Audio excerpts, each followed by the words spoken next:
Mưa quá. Mưa quá. Trời mưa quá. Ướt hết rồi.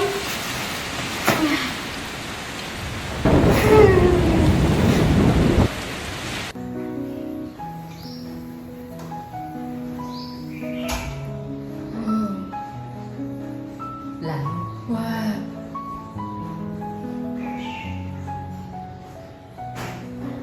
Mình bị cảm.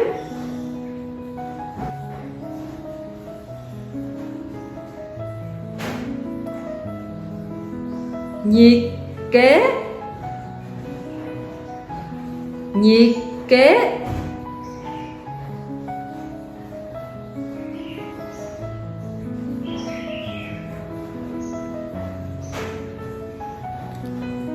Bốn mươi độ.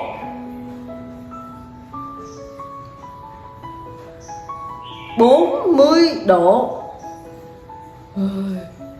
Mình bị cảm. Uống thuốc. Uống thuốc. Ly nước. Thuốc. Uống thuốc.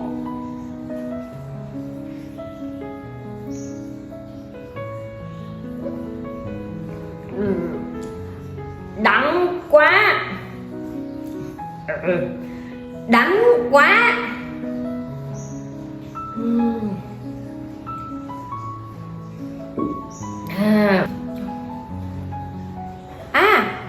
Uống nước cam.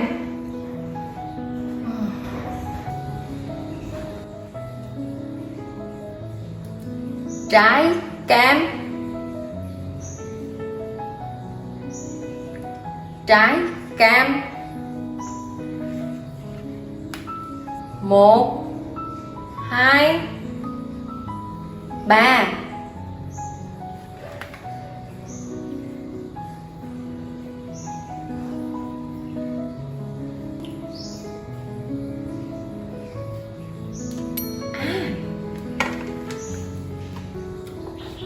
Máy vắt cam.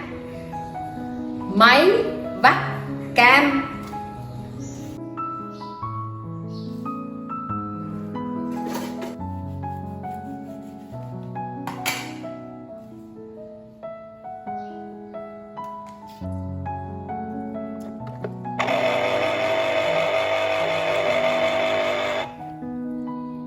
Ly nước cam.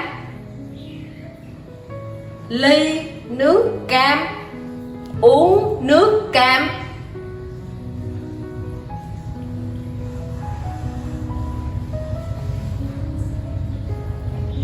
Uống nước cam.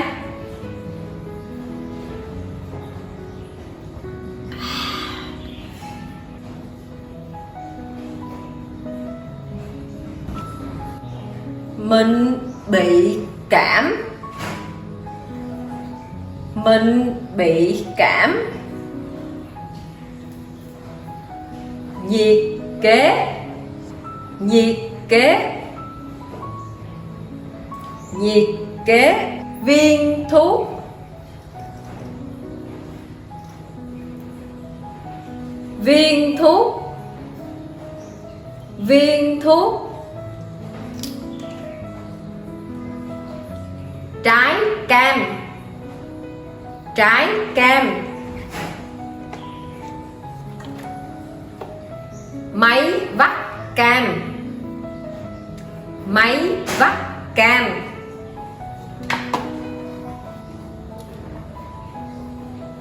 Cảm ơn các bạn đã xem đến cuối video.